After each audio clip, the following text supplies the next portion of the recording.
નમસ્કાર મિત્રો, જમીન મહેસૂલના કાયદાઓ હંમેશા સામાન્ય માણસ માટે ગૂંચવણ ભર્યા રહ્યા છે. ગુજરાતમાં જમીન ખરીદતી વખતે કે વારસામાં મળેલ જમીનના રેકોર્ડ જોતી વખતે ઘણીવાર એક શબ્દ સામે આવે છે, સંપ્રાપ્ત ગામતળ. ઘણા લોકો આને માત્ર સરકારી જમીન સમજીને છોડી દે છે, પણ તેની પાછળ એક આખી કાયદાકીય પ્રક્રિયા છુપાયેલી છે.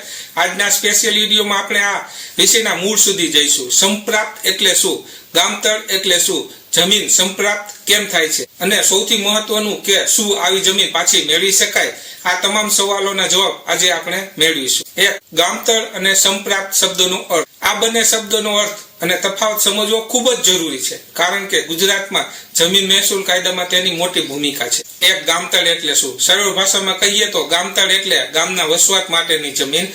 કાયદાકીય અર્થ, જે જમીન ખેતી માટે નહીં પણ ગામના લોકોના રહેઠાણ, જાહેર સુવિધાઓ અને પશુઓના ઉપયોગ માટે અનામત રાખવામાં આવી હોય તેને ગામતળ કહેવાય. કોણ નક્કી કરે? કલેક્ટર દ્વારા ગુજરાત જમીન મહેસૂલ અધિનિયમ હેઠળ ગામની સીમાની અંદર અમુક વિસ્તાર ગામતળ તરીકે જાહેર કરવામાં આવે છે.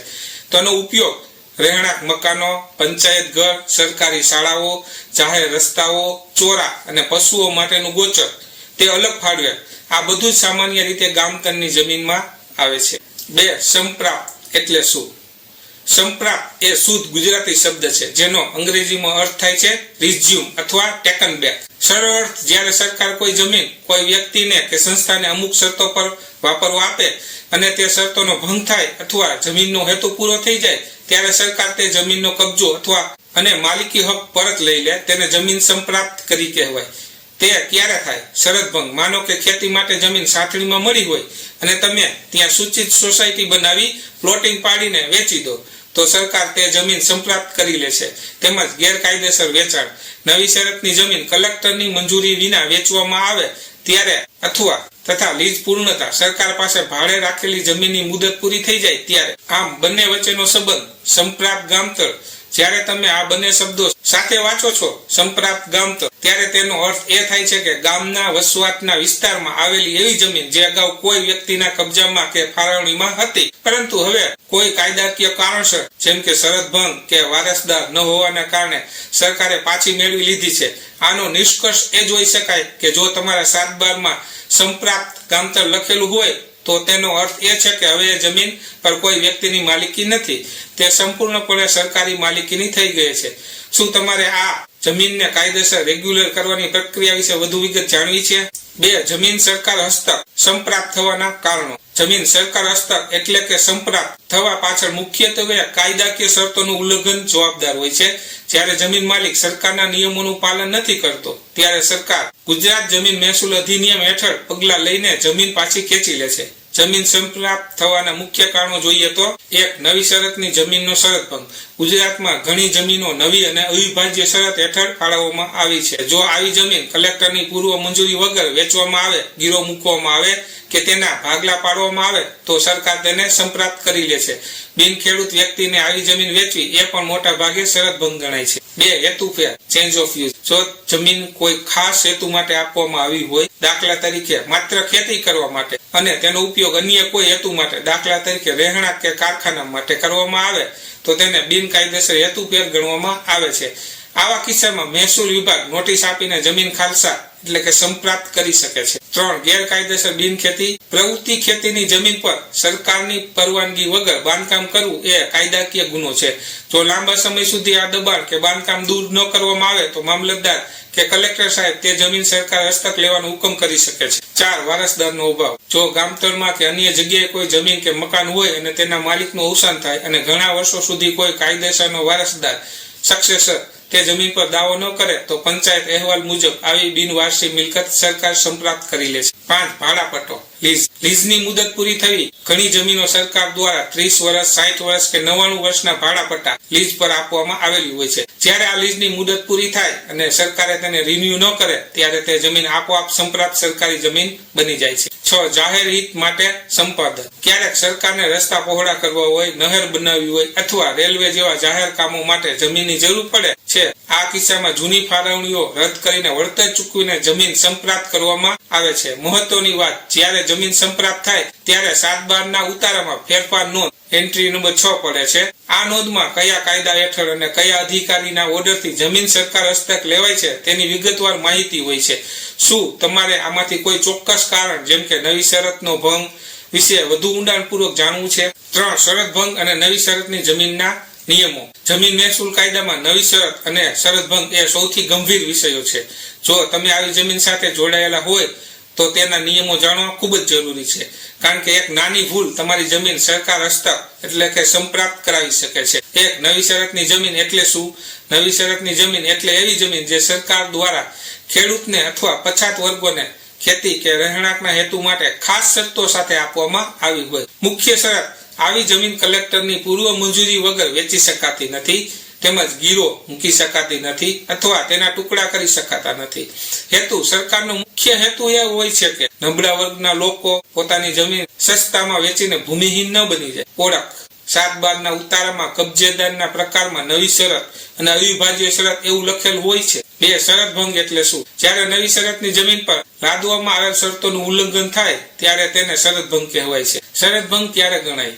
1. મંજૂરી વગર વેચાણ, કલેક્ટરની પરવાનગી લીધા વિના જમીનો દસ્તાવેજ કરી દેવો. 2. બિન ખેડૂતને વેચાણ, ખેતીની જમીન કોઈ એવી વ્યક્તિને વેચવી જે ખેડૂત નથી. 3. હેતુફેર, ખેતી માટે આપેલી જમીન પર રહેણાંક કે કોમર્શિયલ બાંધકામ કરવું. 4. ગીરો કે ટ્રાન્સફર, સરકારની જાણ બહાર જમીન કોઈના નામે ટ્રાન્સફર કરવી કે તેના પર લોન લેવી. 3. શરત ભંગ થાય તો શું કરવું? કાયદાકીય અસરો જોઈએ તો, જો શરત ભંગ સાબિત થાય તો મહેસૂલ વિભાગ આ મુજબના પગલા ભરી શકે છે. જમીન ખાલસા, જમીન તમારી પાસેથી લઈને સીધી શ્રી સરકારના નામે કરી દેવામાં આવે છે, એટલે કે સંપ્રાપ્ત થાય છે. જો રદ, નોંધ રદ, થયેલો દસ્તાવેજ કે વેચાણની નોંધ રદ કરવામાં આવે છે. દંડ, જંત્રીના ભાવ મુજબ મોટો દંડ ફટકારવામાં આવે છે.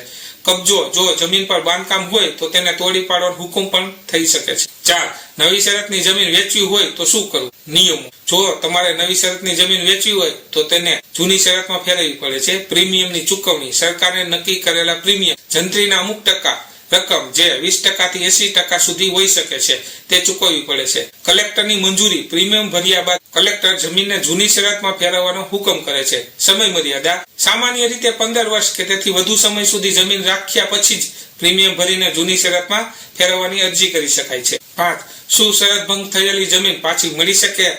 હા, જો શરત ભંગ થઈ હોય તો પોસ્ટ ફેક્ટ પરમિશન એટલે કે પશ્ચાવર્તી મંજૂરી દ્વારા તેને સુધારી શકાય છે. જો ભૂલથી શરત ભંગ થયો હોય તો કલેક્ટર સમક્ષ દંડ અને નિયત પ્રીમિયમ ભરીને જમીન ફરીથી રેગ્યુલરાઇઝેશન કરવાની અરજી કરી શકાય છે.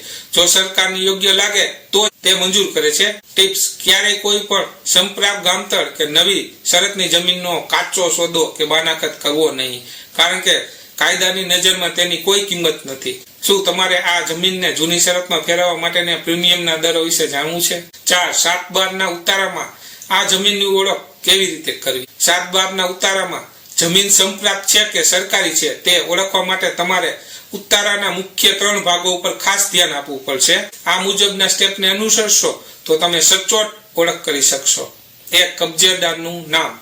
સૌથી પહેલી ઓળખ અહીં થાય છે. જો જમીન સંપ્રાપ્ત થઈ ગઈ હશે તો ત્યાં કોઈ વ્યક્તિનું નામ નહીં હોય, તેના બદલે શ્રી સરકાર અથવા ગુજરાત સરકાર અથવા સરકાર હસ્તક એવું મોટા અક્ષરે લખેલ હશે. જો તે ગામતળની જમીન હશે તો ક્યાંક ગ્રામ પંચાયતનો પણ ઉલ્લેખ હોઈ શકે છે. 2. કબજેદારનો પ્રકાર, ટાઈપ ઓફ ટેન્યુર. આ ખાનામાં જમીન કઈ શરતની છે તે લખેલું હોય છે. જો ત્યાં નવી અને અવિભાજ્ય શરત લખેલું હોય તો સમજી લેવું કે આ જમીન સરકારની પરવાનગી વગર વેચી શકાતી નથી. જો જમીન સંપ્રાપ્ત થઈ હોય તો ઘણીવાર અહીં સંપ્રાપ્ત અથવા ખાલસા એવો શબ્દ લખેલો જોવા મળે છે. 3. ઇતર હક એટલે કે બીજા હકો અથવા બોજાની વિગતો. 7/12 ઉતારામાં નીચેના ભાગમાં બીજા હકોનું કોલમ હોય છે. આ સૌથી મહત્વનું છે. અહીં સ્પષ્ટ શબ્દોમાં લખ્યું હશે, સર્વે નંબર, બ્લોક નંબર વાળી જમીન સરકારના હુકમ નંબરથી સંપ્રાપ્ત કરવામાં આવેલ છે. જો જમીન પર કોઈ કાયદાકીય વિવાદ કે શરત ભંગ થયો હશે તો તેની ટૂંકી વિગત, દાખલા તરીકે કલમ 79A મુજબ શરત ભંગ બદલ સરકાર હસ્તક અહીં નોંધાયેલી હશે. 4. નમૂના નંબર 6 હકપત્રક અથવા ફેરફાર નોંધ. 7/12 માત્ર છેલ્લી સ્થિતિ બતાવે છે, પણ જમીન કેમ અને ક્યારે સંપ્રાપ્ત થઈ તે જાણવા માટે નમૂના નંબર 6 એટલે કે ફેરફાર નોંધ જોવી અનિવાર્ય છે. નમૂના નંબર 6 માં જે તે સમયે પડેલી નોંધ એન્ટ્રી તપાસો, તેમાં કલેક્ટર કે મામલતદારના હુકમની તારીખ અને કારણ, દાખલા તરીકે નવી શરતનો ભંગ, બિનવારસી મિલકત કે ગેરકાયદેસર વેચાણ વિગતવાર લખેલું હશે.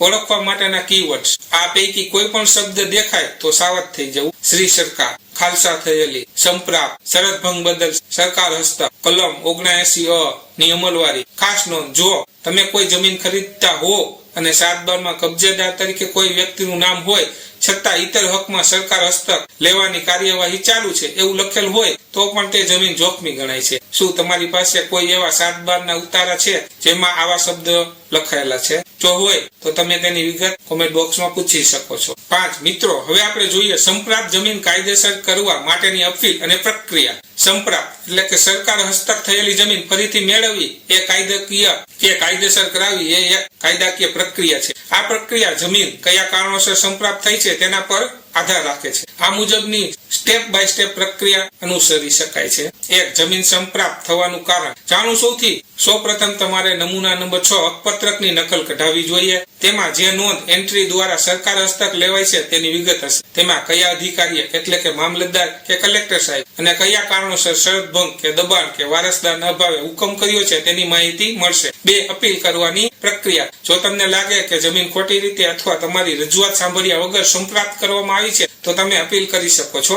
ક્યાં અપીલ કરવી? જો હુકમ મામલતદારનો હોય તો પ્રાંત અધિકારી એટલે કે SDM ને અપીલ કરી શકાય.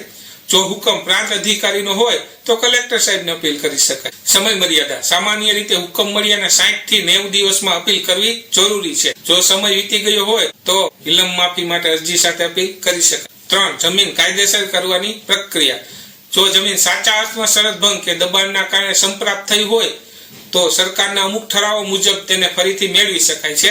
પ્રીમિયમ અને દંડની ચૂકવણી. સરકાર ઘણીવાર જંત્રીના નક્કી કરેલા ટકા જેમ કે 10%, 25% કે વધુ પ્રીમિયમ અથવા દંડ તરીકે વસૂલીને જમીન ફરીથી મૂળ માલિકને સોંપે છે. સાથની સમિતિ, કલેક્ટર સમક્ષ અરજી. તમારે કલેક્ટર કચેરીમાં જમીન નિયમિત કરવા બાબતની અરજી કરવી પડે છે. જરૂરી પુરાવા. જમીન પર તમારા લાંબા સમયના કબજાના પુરાવા, લાઇટ બિલ, વેરા, રસીદ, જૂના 7/12 અને 8 ઉતારા. જો રહેણાંક હોય તો પંચાયતની આકારણી નોંધ. 4. પશ્યાવર્તી મંજૂરી. જો તમે નવી શરતની જમીન મંજૂરી વગર ખરીદી લીધી હોય અને તે સંપ્રાપ્ત થઈ હોય તો તમે પ્રીમિયમ ભરીને તે વેચાણને કાયદેસર કરવા માટે કલેક્ટરને વિનંતી કરી શકો છો. જો તમામ નિયમોનું પાલન થતું હોય તો સરકાર દંડ સાથે મંજૂરી આપી શકે છે. 5. મામલતદાર કોર્ટ અથવા મહેસૂલ પંચ. જો કલેક્ટર સ્તરેથી તમારી અરજી ફગાવી દેવામાં આવે તો તમે ગુજરાત રેવન્યુ ટ્રિબ્યુનલ GRT અથવા હાઈકોર્ટમાં પણ દાદ માંગી શકો છો. ધ્યાનમાં રાખવા જેવી બાબતો. મહેસૂલી પ્રક્રિયા. મહેસૂલી વકીલની સલાહ. આ પ્રક્રિયાને જટિલ હોવાથી અનુભવી મહેસૂલી વકીલ રેવન્યુ લોયરની સલાહ લેવી ખૂબ જરૂરી છે. ગોચર કે જાહેર જમીન. જો જમીન ગોચરની હોય કે જાહેર હેતુ, રસ્તા, તળાવ માટેની હોય તો તે કાયદેસર થવાની શક્યતા નથી અથવા નહીવત હોય છે. હાલમાં નવી જંત્રી અમલમાં હોવાથી દંડ કે પ્રીમિયમની રકમ નવી જંત્રી મુજબ ગણવામાં આવશે. શું તમારી પાસે એ હુકમની નકલ છે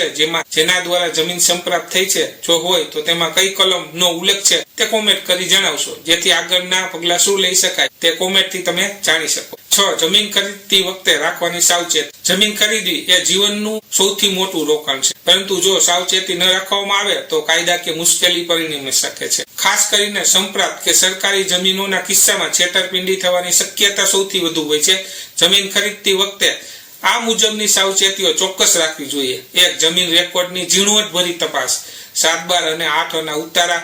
ઓછામાં ઓછા છેલ્લા 30 વર્ષના ઉતારા તપાસો. કબજેદારના નામોમાં કોઈ પણ જગ્યાએ શ્રી સરકાર કે સંપ્રાપ્ત લખેલું નથી ને તે ખાસ જુઓ. નમૂના નંબર 6 પત્રક. જમીનની માલિકી કેવી રીતે બદલાય છે તેની તમામ ફેરફાર નોંધો વાંચો. કોઈ નોંધ પેન્ડિંગ કે વાંધાજનક તો નથી ને. 2. જમીનનો પ્રકાર તપાસો. જૂની શરત. આ જમીન મુક્તપણે વેચી શકાય છે. નવી શરત. જો જમીન નવી શરતની હોય તો કલેક્ટરને પ્રીમિયમ ભર્યાની મંજૂરી વગર સોદો કરવો નહીં. મંજૂરી વગરનો સોદો ગેરકાયદેસર છે અને જમીન સંપ્રાપ્ત થઈ શકે છે. 3. Title clear certificate. કોઈ અનુભવી વકીલ પાસે જઈને ટાઇટલ ક્લિયર રિપોર્ટ કઢાવો. વકીલ દ્વારા છાપામાં જાહેર નોટિસ અપાવો, જેથી કોઈનો હક દાવો હોય તો ખબર પડી શકે. 4 જમીનનો નકશો અને સ્થળ તપાસ, સિટી સર્વે કે બ્લોક પ્લાન, કાગળ પર જે સર્વે નંબર છે તે જ જમીન તે જ સ્થળ પર છે કે નહીં તેની ખાતરી કરો. માપણી, સરકારી મોજણીદાર DILR પાસે જમીનની માપણી કરાવો જેથી હદ સીમાનો વિવાદ ન રહે. કબજો, જમીન પર અત્યારે કોનો કબજો છે,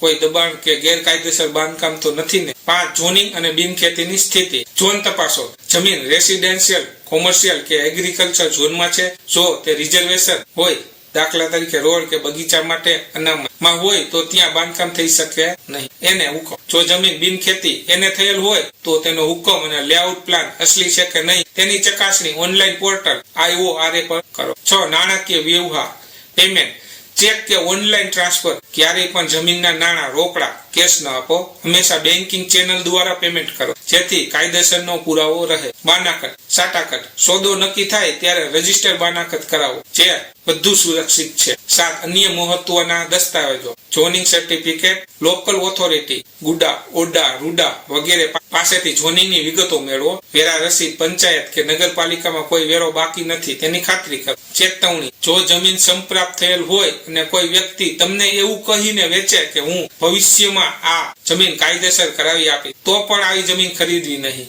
જ્યાં સુધી સરકારના રેકોર્ડમાં તે વ્યક્તિનું નામ ન આવે ત્યાં સુધી તે જમીન વેચી શકાતી નથી. સંપ્રાપ્ત ગામતળ જમીન એ સરકારની અનામત મિલકત છે જેનો ઉપયોગ લોકહિતમાં થવો જોઈએ. જો તમે આવી જમીન પર રહેતા હોય તો વહેલી તકે મહેસૂલી વકીલની સલાહ લઈને તેને કાયદેસર કરવાની પ્રક્રિયા શરૂ કરી શકાય છે. સરકારી રેકોર્ડમાં સરકાર શબ્દ હોવો એ તમારા માલિકી હક માટે જોખમી છે. આજના વિડીયોમાં આપણે જોયું કે સંપ્રાપ્ત જમીન શું છે અને તેની કાયદાકીય અસરો શું છે. જો તમને આ માહિતી ગમી હોય તો વિડીયોને લાઈક કરજો અને તમારા WhatsApp ગ્રુપમાં શેર કરજો જેથી કોઈ છેતરાય નહીં. જો તમારા મનમાં કોઈ પ્રશ્ન હોય તો નીચે કોમેન્ટ બોક્સમાં પૂછી શકો છો. અમે ચોક્કસ પ્રયત્ન કરશું તમને જવાબ આપી. જમીન મહેસૂલના આવા જ ઉપયોગી વિડીયો જોવા માટે અમારી ચેનલને સબસ્ક્રાઇબ કરો. ખૂબ ખૂબ આભાર. જય હિન્દ.